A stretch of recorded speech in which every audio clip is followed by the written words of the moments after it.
Welcome back, team, on the journey to transform culture. I'm Steve, and I'll be your guide.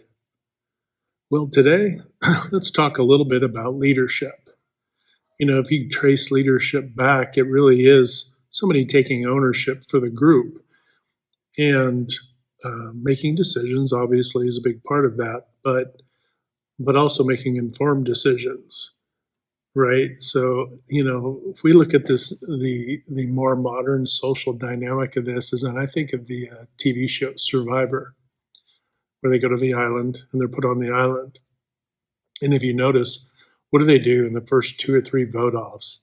They vote off the one who can usually get the most food, provide, right? The one that's trying to kind of create, stepping forward to lead, essentially. Those are the two typical folks you see voted off early. And what's interesting is that in the dynamic, you see that when that occurs, that it doesn't stay in that state. Others then, who are, say, next motivated to lead and to make decisions, then evolve forward to become leaders. But through that process, they're getting feedback from the group, right, from the team, of kind of where the heart and soul of the team and the direction they want to go. But if you go back in time, early business, turn of the century, well, previous century, and you start to see industrial revolution, everything else, things start moving so quickly that nobody has time. Nobody has time. It's go, go, go, go, and decisions are being made. Also, the leaders typically are representative of the owners, right? And the owners are somewhat disassociated from the group. And, that's an investment. It's a higher level. They're looking out at the markets and the trends and everything else, and what are future investments and things we need to do to protect the organization and things like that. There are some very constructive things, but they aren't necessarily leaders, right? A lot of times the leaders of the teams are down at the ground level. You got your leads, your supervisors, and your department heads or managers. You've got functional leaders like quality and some engineering functional leaders. You have different functional department leaders, so that the role of leadership is dispersed out. And what I'm saying there is that there's always opportunity for anyone who has that drive to become a leader to then elevate to that level. But what you also have to realize too is that there are others who are in competition with you to become a leader. So there are those who maybe from a grassroots kind of, I guess, I don't know if it's ergonomically or organically, that's the word I'm looking for, who organically rise to leadership levels. And there are those who are always pressing and pushing and pressing and pushing. But what do we see time and time again? Those pressing and pushing, often get into those leadership roles. And once they get there, they're looking around like, right? So they just start doing things. They think leadership is doing things. They don't see themselves as representative of the team because they haven't been focused on the team most of the time. It doesn't mean they aren't aware, doesn't mean they aren't intelligent, doesn't mean they don't have the capacity or capability. It just means that their awareness their scope is so narrowed that they don't understand that human beings are heart and mind, together. And to represent that team means you have to get in sync, heart and mind with them as well. And if you're not, that means your communication is suffering. It means essentially you're falling into more of a dictatorial role. You're falling into a trap. And that trap is one that once you fall into it and the team loses confidence in you, you will start to see not only the morale, the heartbeat and the pulse of the organization start to decline. What you're going to see is performance starts to drop off as well. People are less likely to buy in long-term to your organization. High or low retention rates, high turnover rates, either way. then begin to occur. And this is why is this problematic? Well, it creates, a divisive culture. We have a culture of separateness now. We have a culture of people skipping from organization to organization, maybe even a few years at a time, not because they're, bored or whatever. Well, they might be bored, right? but but they don't have confidence in the leader. They start to learn that the leader's out for themselves. We're talking about site leaders and department leaders, that the leader was out more for themselves. And these are obviously the extreme examples. Or they just have a narrow focus and narrow vision. They lack experience. They don't understand people. They don't listen. They don't communicate. They don't go. They don't see that their chair swivels 360 degrees. Not only that, they don't see that they need to be out of their chair more than they're in their chair, right? They need to be out, talking to folks, solving problems, providing resources, and being very active for the team. And when they're not, when they fall into the silo of separateness and they fall into that silo of being more of a dictatorial leader, then what you see is all this the separateness starts to come in, the engagement, leader and team engagement drops off. And so you have essentially devolved into three factions. You have the team, the broader team. You have the functional site department functional leaders, and then you have ownership. And when you have this separateness now the organization is really, it's just folks showing up for a paycheck, right? Their heart and their soul is not into the work that they do. They might have a few friends that work there, and they have created a little social environment. And then this is sometimes frowned upon because now there can be the management from the middle, which isn't healthy, but in a vacuum, kind of go back to the Survivor Island thing. The leaders essentially have exiled themselves off the island. They've done it by default through whether it's lack of competence, education, experience, desire, over focus on their own, whatever. And they have exiled themselves, even in still physically in the organization. They have now exiled themselves separate to the team. And that's not healthy. That's not healthy for the team, especially if that leader actually does press the button on getting resources and getting things done. Now you have a lag in those processes. And then what happens next? If I don't provide you the resources, you can't effectively do your job. Now you look poor in the eyes of anybody onlooking. It's like, well, why can't you produce the way you've always produced? Well, the ultimate reason is you've stopped providing the resources I need to do the job that you hired me to do, right? I've heard this often.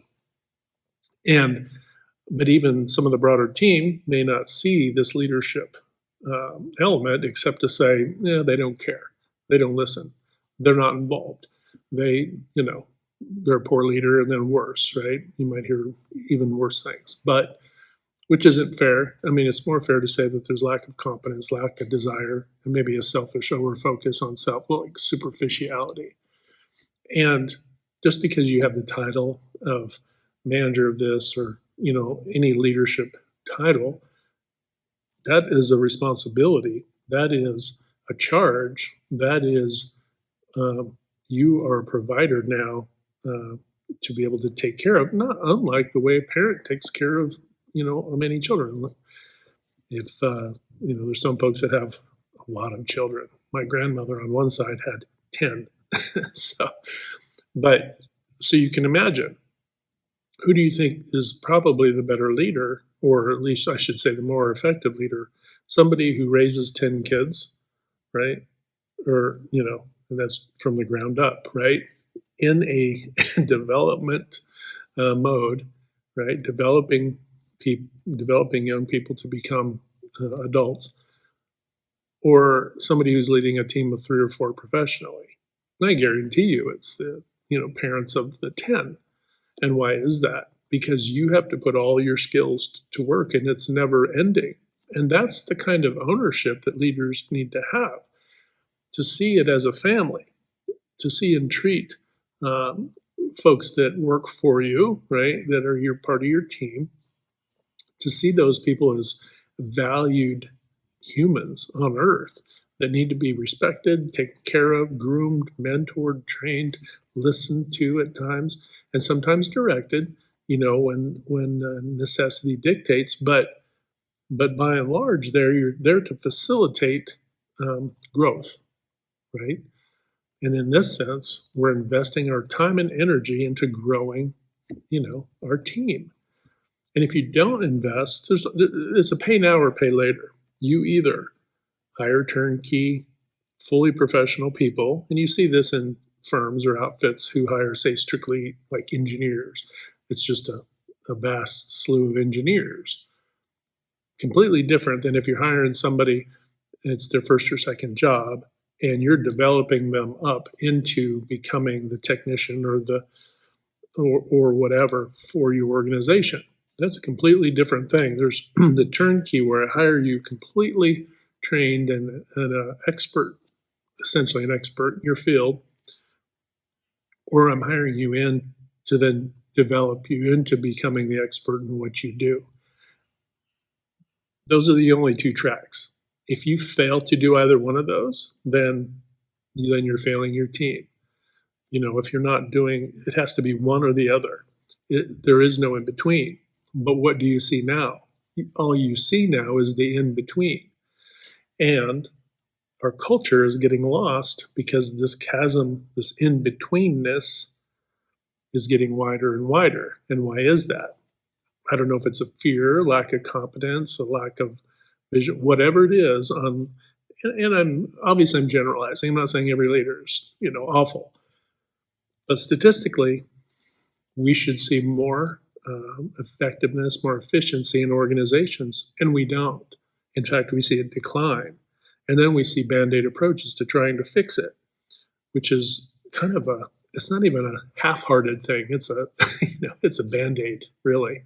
It's a band-aid fix for something that's significantly worse and affecting culture in an awful way. There also needs to be fairness and reciprocation. And when there can't be fairness and reciprocation, I think some of that fear of some leaders is to shy away because they know that they're not making the ultimate decisions. The accountants, the controllers are making the decision on dollars and cents spent. Again, I come back to you either invest in developing your team or you hire turnkey employees. One might say, well, if I hire the turnkey, it's going to cost me more because they're more expensive. Perhaps, but the cost is essentially the same because if you're going to have to invest in somebody long term to teach and train them. If it's their first job, it's about showing up on time. It's about it's all the basics, right? And being consistent and showing that you're accountable and all these things. You're either going to pay that money through time and energy spent on the one hand, or you're going to just pay money. Either way, you're going to pay. And you have to understand and embrace paying with spending time and energy to develop your team. Right? That is the most efficient way to do this.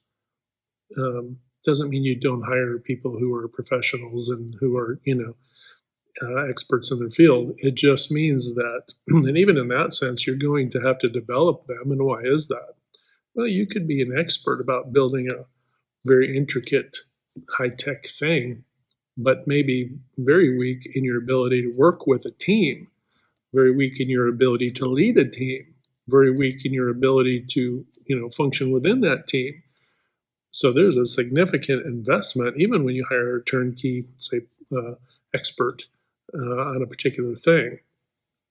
You can't assume because there's always going to be a development mode that you're going to have to apply, even if it's mentorship. The fallacy is that we hire, say, we make the investment in people who are very expert in their technical skills and abilities to create. Nothing wrong with that. But then we assume because I spent the money to bring them in, because they're turnkey, that now they're going to be leaders. No. In fact, again, another trap you're falling into. Don't fall into this trap. And why is that? Because some of the biggest failures you will ever see is when you put somebody who's never really led, a team of any size, but yet who is an expert in their field, now is leading a team. You will see you're going to be putting in a lot of time and effort and energy to fail your way through that if you aren't preparing, mentoring, and training them. I don't care how high their education level is. If their inability resides in their lack of connectivity with other people, then that is your challenge. No different when I hire somebody in their first or second job. I'm still going to have to invest into those folks. I'm going to invest time and energy to develop them. Either way, you're going to pay in time and energy. Where is that time and energy coming from? It's coming from your heart. Do you have the desire as a leader? It's coming from your head. Do you have the intellect to find the way through solving problems and coming up with a plan to develop your team? Combining these things together allows you to become a leader that now is 360 degrees. Now you're looking at everything, not only functionally, how we do the work, but you're also seeing people as people. You're seeing the humans working for you. You're regarding, respecting, and honoring them. And in short, you're protecting love by doing all of these things. When you stop, and leaders cannot take a break, even if you're off work, your heart and mind is attached to your team. There is an ownership that goes beyond, well, I have to own and be accountable to this. Well, I'm paid to do this, so I have to do it. No, if it's not coming from the passion, if it's not coming from your heart, then you may not be being the leader of that team for the right reasons. And this is an area where you need to self-reflect and find out where your actual purpose is. Because your purpose may be something else. Maybe you love to, create great gardens or artwork or whatever it is. You have an other thing that you really are passionate about, but yet you're pretty okay at being a leader and managing people, but you're not great. Well, you got two choices. Work on becoming great, or as good as you can be, and see that evolution as your purpose, or go grow those gardens, figure that stuff out. Again, it's an either or. It can't be both, because you can't be, a really decent leader if your attention is divided. And if your heart is divided from your mind, if your passion is separate from what you know how to do, you may know how to build amazing tech, but your heart is in, growing orchards or whatever it is, growing vegetables or plants or flowers, whatever. Your heart is in something else. Maybe you love to hike in the outdoors and you're a scout or whatever you are. You like to lead backpacking teams. That's where your heart is. But yet you're pretty okay to intellectualize your way through being a leader and getting things done. Okay for now, but you need to recognize where your passion is and where it isn't. And commit to being a leader. Why is that? Because when your mind and your heart are divided, then you are now doing a disservice to your team. There is something that you're missing. There's something you are not seeing. And if you're not seeing something, then failures are occurring. You're losing people off your team. Their hearts and minds aren't reassured by your lack of investment in them, right? So I want to encourage everybody who's a leader to do some self-reflection and really find, and evaluate, hey, what is my purpose? Because what you see now is a giant shell game of leaders quitting at certain plants or sites and moving to others, and ownership is firing a bunch of leaders and they're trying to bring others on. They're just you're just bringing somebody else who is just as dispassionate where they were before into where your organization is now. It doesn't mean it can't work. It just means that, again, you're going to have to invest time, energy, money, whatever, to get what you want. And if you don't, then you're going to be behind. You're constantly going to be chasing your tail as owners as well. as team members, you need to do your best. I mean, just the bottom line. We need to do our best. Why is that? I mean, it's pretty obvious. Taking care of the customer is job one. But job two is your heart and mind also have to be in the game. Because if they aren't, then your quality, your productivity, your ability to thrive in that role is also going to be divided. If your heart and mind is divided, no different than if the leader's heart and mind are divided. So just wanted to touch base, talk a little bit about leadership, give kind of a general view of it, and also motivate you to find your passion to care for your people. Because when you do this, I think you're going to find that in doing so, you're protecting love and you're transforming culture and yourself in the process. And that's a good thing. We need to see transformation as a growth, and growth is always good.